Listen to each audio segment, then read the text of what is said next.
Hello and welcome to the first devlog of Skyborn Chronicles. This is the first video of a series where I show you the development of the indie game I'm currently working on. My name is Julius. I'm a computer scientist living in Germany. I played video games since I was around 10 years old, and I'm turning 30 this year and still love gaming like it's the first day. I was always interested in the gaming industry and the making of games, but never got the guts to start my own project. That changed when the pandemic came. At the end of 2020, when everyone was sitting in their homes, unable to go outside and meet people, I started to teach myself Blender and creating 3D objects. This then evolved in me making some not so successful Unreal Engine asset packs for the marketplace, but at least I could do the first steps in the engine and learn the basics.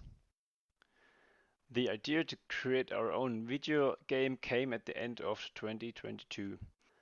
My dad and I talked about the current gaming landscape and that we missed some kind of a steampunk adventure. He's also a gamer and likes all things fantasy. We then said, why not make our own one?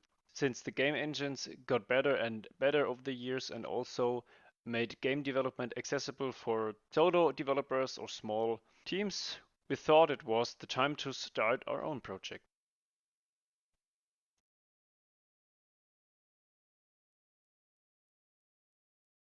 The basic idea for the game is to create a third-person adventure that mixes a playstyle of older Indiana Jones games with a steampunk setting.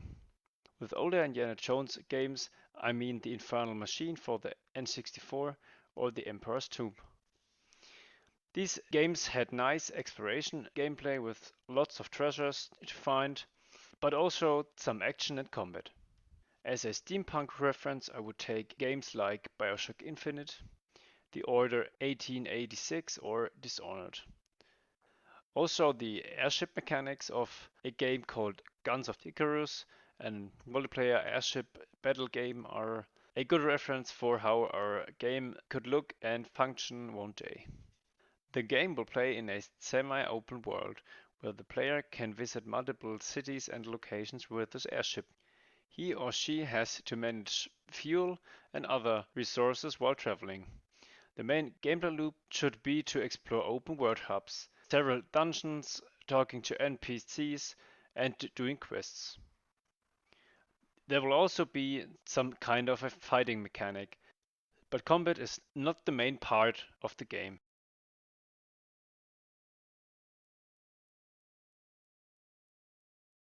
The tools we use mainly are Blender and Unreal Engine. While I have some experience in Blender now, since I've been using it for 3 years, my knowledge of Unreal Engine is rather basic.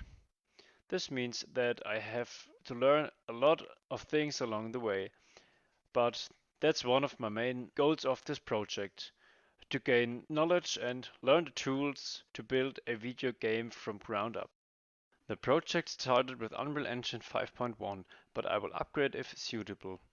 Since I work with my dad together in a team, we need to share the projects, since I moved out a while ago with my girlfriend.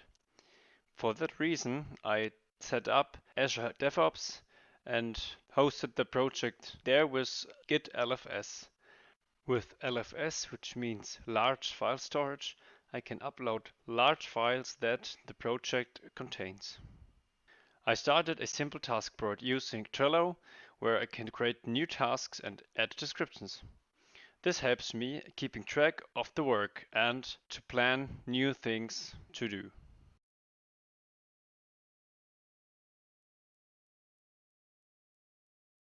Since 2 people work on this project, the first obstacle was to split up the work to get productive.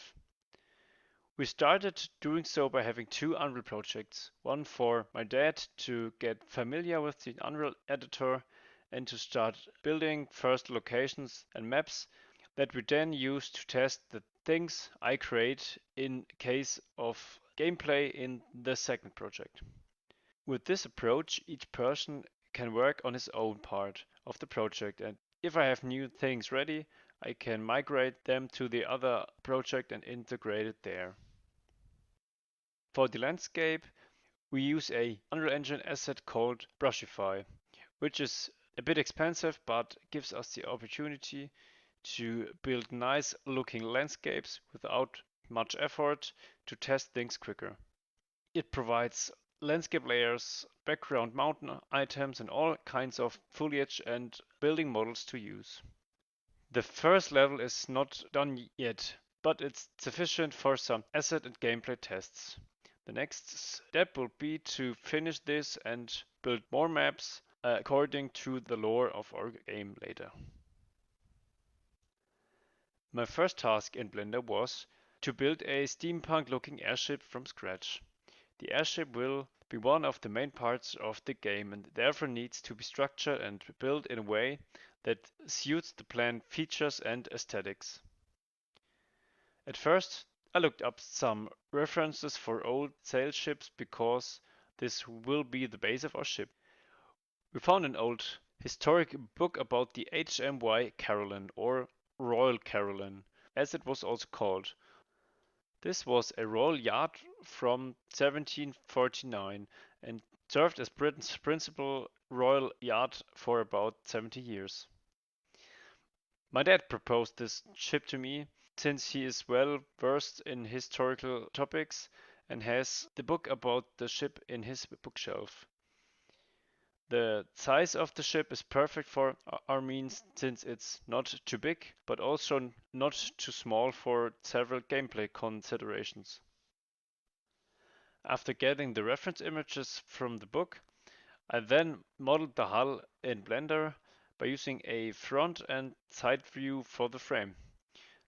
This worked quite well and was finished rather quickly. Since this should be an airship, it needs also a hot air balloon, of course.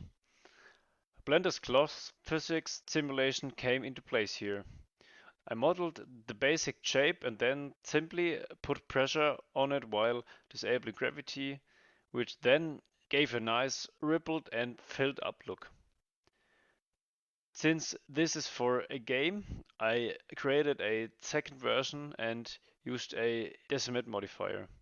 Then I baked the normals of the high poly version to use them later on the low poly one. For scale reference, I exported UE's Quinn model and placed a couple of them around the chip model. Then I exported the whole thing from time to time after each new big creation step to see how it works and looks in Unreal Engine. After the hull and balloon were finished, I then continued with the details. This includes the superstructure on top of the hull, as well as a basic interior below. I also cut some holes into the hull and modeled nice window domes and portholes so that some light can shine to the lower deck. The last modeling step in Blender was to create textures for the airship. I decided to use simple PBR textures instead of baking own ones from custom materials. This helps me getting a first version of the airship ready in Unreal Engine to build gameplay upon it instead of wasting huge loads of time just modeling. The results came out quite nice, I think, and while the model is not really detailed in any way, I'm quite happy with the outcome for now. I will have to rework parts of it and add interior items and also custom baked textures later on, but for now this is sufficient. One of the most tedious steps in creating assets for 3D video game engines is to get collisions work properly, I think. This is mainly done by creating convex hull meshes for the whole model that the engine can then use for better performance instead of the rather complex base mesh.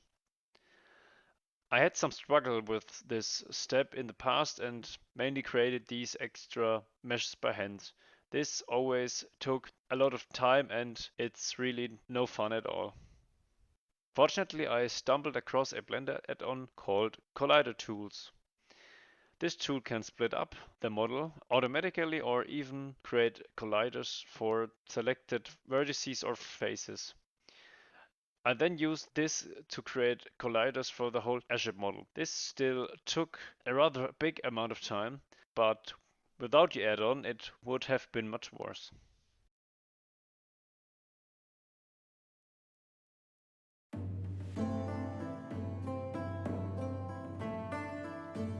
So, this was the first entry in a series of videos where I show the newest progress my dad and I made for our indie game project. In the next episode I will talk about how I make the airship flyable like a vehicle, and also show the docking mechanics at cities and points of interest. I hope you liked the video, and I would be very happy if you subscribe to my channel as well as like and comment the video.